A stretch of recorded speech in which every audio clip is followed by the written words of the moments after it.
Today's video is made possible by EA Game Changers. For those of you who don't know, I was recently invited in the program specifically for Anthem, and in this case, EA provided me with a VIP demo code so I could go hands-on with the demo this past weekend. That being said, today marks a new chapter for Anthem coverage here on the channel because, of course, this past weekend, the VIP demo was live, and I got to play a bunch of it. I actually got to go hands-on for the first time, like many of you did as well, with Anthem.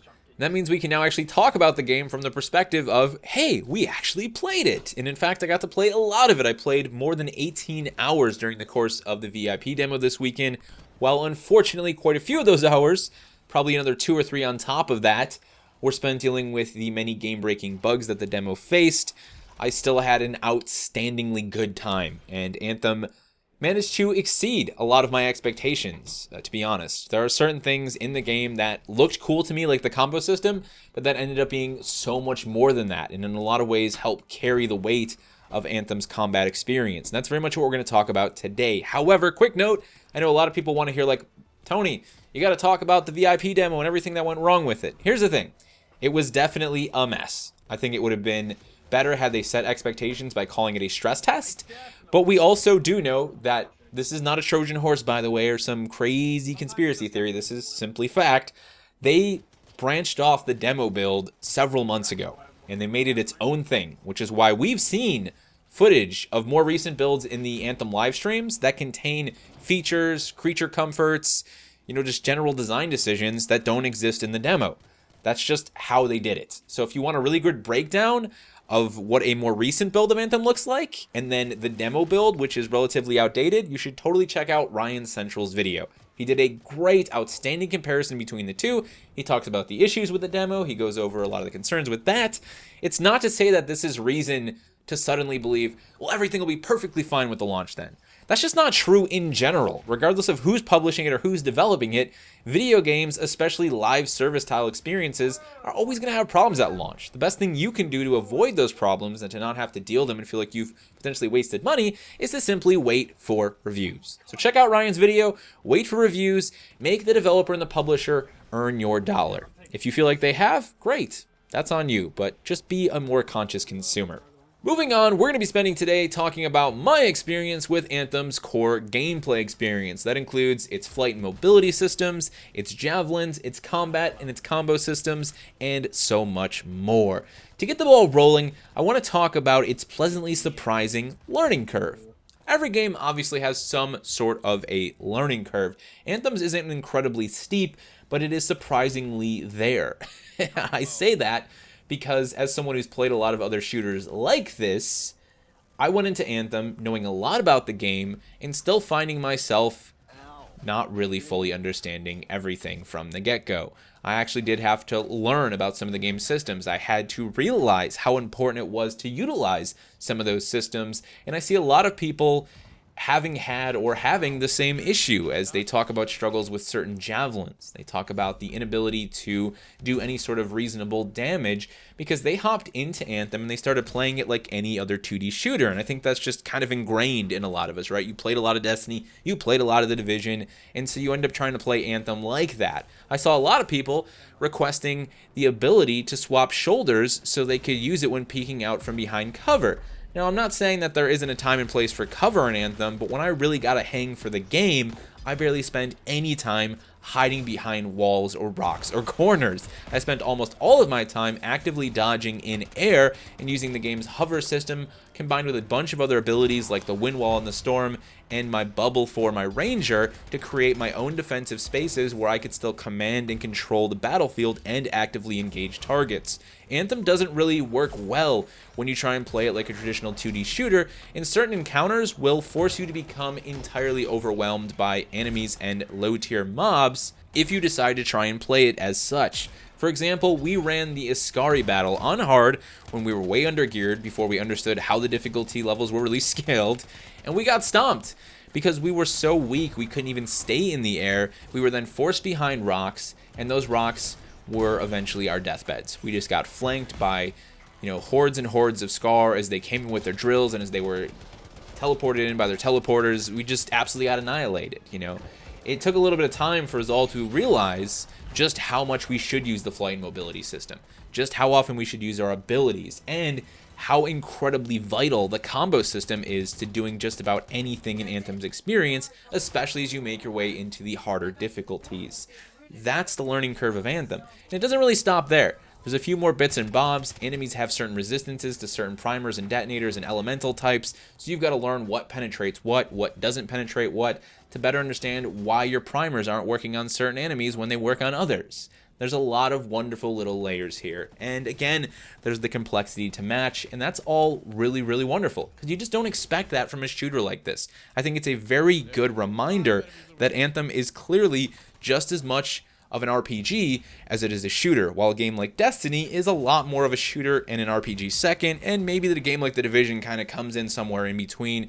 Even a game like The Division and Warframe, where there are a lot of RPG elements, a lot of layers, and a lot of complexity in understanding modding and making builds, when you talk about like basic combat in those games, I still think Anthem has like its own special thing. It's got some extra bits that those games just don't have, and that was the first thing that grabbed my attention. When I actually got to go hands-on, those were the first bits where I was like, I really like this. This is a lot of fun.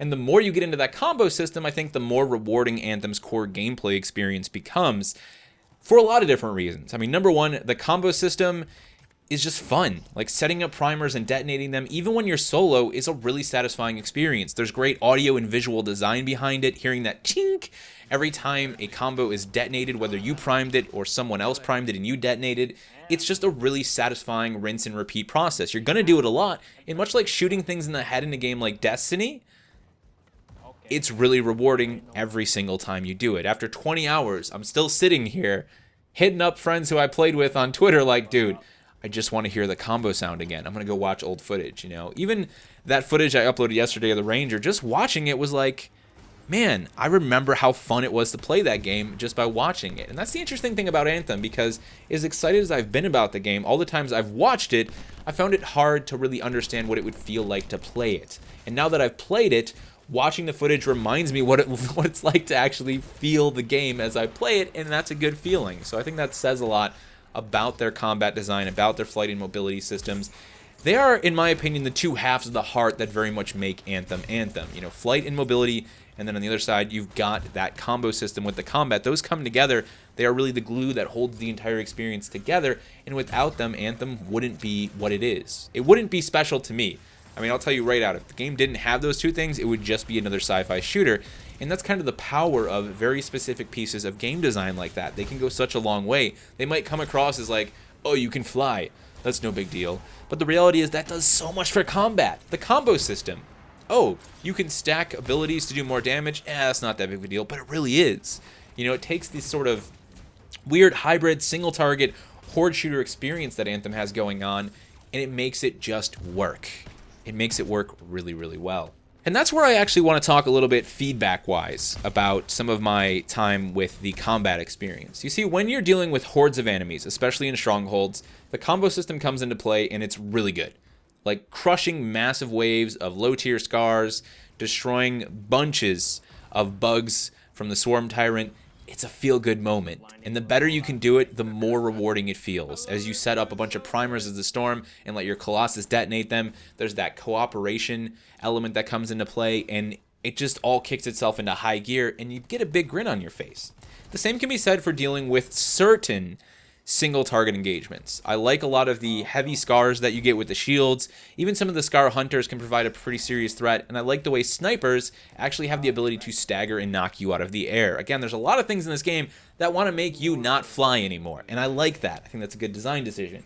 But when we talk about serious low-tier trash mobs and single target engagements with those sorts of mobs, that's where Anthem definitely has some room for improvement. It's never going to be on the level of Destiny just because the overall experience isn't really designed that way. You're constantly bouncing back and forth between like large-scale multi-target engagements and occasional single-target engagements and then occasional trash single-target engagements. But when I jump on the ground and I rip out my shotgun and I start cleaning up, just basic red health bar scars, I want that to feel a little bit better than it does. And I honestly think a lot of that could be improved just by some changing to the audio mixing and the balancing. You see, there's so much going on with the game's combo system and with all of the effects and the noises that happen with said combo system and the abilities that a lot of the more basic sound design totally gets drowned out. I didn't even realize for the first several hours that there was actually a distinct sound to headshotting a Scar. But there is. If you shoot a basic Scar in the head, their helmet pops off and you get a little tink.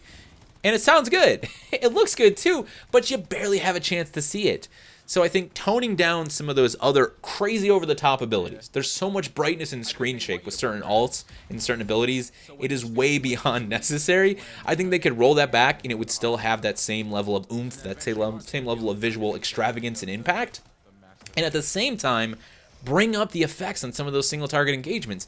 When I headshot a Scar, give me a little bit more, drama, if you will. Crank up the audio sound on that headshot a little bit. Give me some, effect of the helmet and the scars sort of maybe escaping from that body. For those of you who don't know, by the way, the scars are actually an insect swarm that combines together millions of bugs to create like a humanoid shape. So if I headshot one of them, why not show like, a quick like stream of bugs like sort of fly off into the distance? Just something to, again, add a little bit more drama to that. I think it would go such a long way. Now, it's not the end of the world for me personally, because again, those engagements aren't that common, and more often than not, you're just going to nuke things with your abilities. But I want like the basic small time engagements to carry as much weight and as much value as they can. I just think it's an area in which BioWare can improve, and if they did, it would make, shooting things in the head with my heavy pistol or my shotgun just that much more satisfying, and that would definitely bring up the rest of the experience, even if it's only a few %. Now, while we're on the subject of single target engagements, let's talk about the really good ones. Because while, yes, it's not that fun to shoot like the super trashy mobs, it is a lot of fun to deal with some of the more high threat mobs like the Ascari, the Ursics, and at the top of that list for me is the Ash Titan. The Ash Titan fights are so freaking good, man. They are some of Anthem's best game design, bar none. They make the Ursics and the Ascari look not that cool anymore. I mean, I still like those fights, but they are underwhelming when compared to the Ash Titan. And I'm just talking about the lesser Ash Titans, which is why that third and final mission in Anthem's story in the demo is my favorite. Fighting 3 Ash Titans was this big like, oh shit, this is awesome moment. Because you have just this really well-designed creature. And it's loaded with offensive capabilities and defensive capabilities that really force you to be mobile and to constantly think on your feet. So as you're fighting the Ash Titan, there's a few things happening. Number one, it's hitting you with all of its abilities. The first and probably the most frustrating one is this fire wave. It gets sent out from the origin point of the Ash Titan, and it'll actually come at different levels. It'll adjust. It'll be on the ground. It'll be in the air. You'll have to jump over it, fly around it. If you get hit by that, boom, you're overheated. You gotta wait for your jets to cool down, and you are grounded. You cannot fly. At the same time, it is constantly spawning these sort of micro cataclysms in the air. They airburst. They will also cause fire damage. They have some pretty serious AoE, and they'll just kind of show up out of nowhere. You got to keep moving. The moment you stand still, the moment that Ash Titan's going to say, hey, take a big air burst, buddy, and just boom, knock you over, set you on fire. One of its other big attacks is heat-seeking fireballs, tracking fireballs, if you will, that spawn out of its back. Those will also hunt you down. They move wicked fast, and you got to dodge them at just about the last second or use a shield of some sort to protect yourself from them. Now you might think to yourself, while this is happening, you can just shoot the Ash Titan and eventually it will die. But it's not that simple. The Ash Titan is invulnerable everywhere except for its forearms and its hands, and the spot on its back that only appears when it is firing those tracking fireballs. At the same time, if you're just shooting it in the arms and the hands, when it's not charging its abilities, you're not getting crits. So to maximize damage, you have to wait until it's charging its abilities. You'll see its arms will be on fire. You shoot then, and you get crits. At that same time, it's launching abilities at you. It's moving its arms around. So you're doing like 10 things at once to try and get maximum damage on this Ash Titan to bring it down. And that's really fun. It's the type of fight that I smile when I think about it because I had such a good time with it. And I could replay that mission again and again and again just to fight those Ash Titans. In fact, I think having done it across 2 different accounts with different javelins, I've fought a total of like 12 or 14 of them at this point, and it never stopped being fun. It's such a skill-based fight. It asks you to use all of the things that make up Anthem's core gameplay experience. Movement, your combos, your abilities, your firearms, your understanding of crit spots, your understanding of the Ash Titan in this particular fight. I just can't see that getting old, because it always asks you to be on your feet, and it's always a skill-based encounter. there are definitely situations where you're going to get powerful and you'll be able to nuke like lesser ones, but as the difficulty cranks up and you go to Grandmaster 1, 2, and 3, you're going to keep getting hard, challenging fights against Ash Titans, and that's just the lesser one.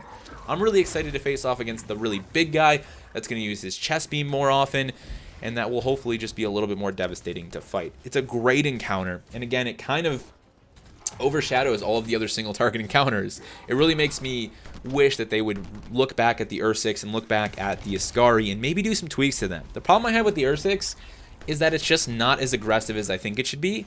It's really easy to kind of outrange it, and it won't be able to knock you down as easily. I would like to see it maybe climb around the environment a little bit more, and I know that's a lot to ask. That's a whole nother load of programming and stuff, but to see it actually like climb up on top of a rock and, you know, throw at something at the player or dive at the player even, just something to make it a little bit more aggressive than it is. They do tend to blend it with objectives where you're forced to go on the ground, which is a smart decision, and you can get really cocky with the Ursix and get punished severely, but it's just not as good as the Ash Titan fight.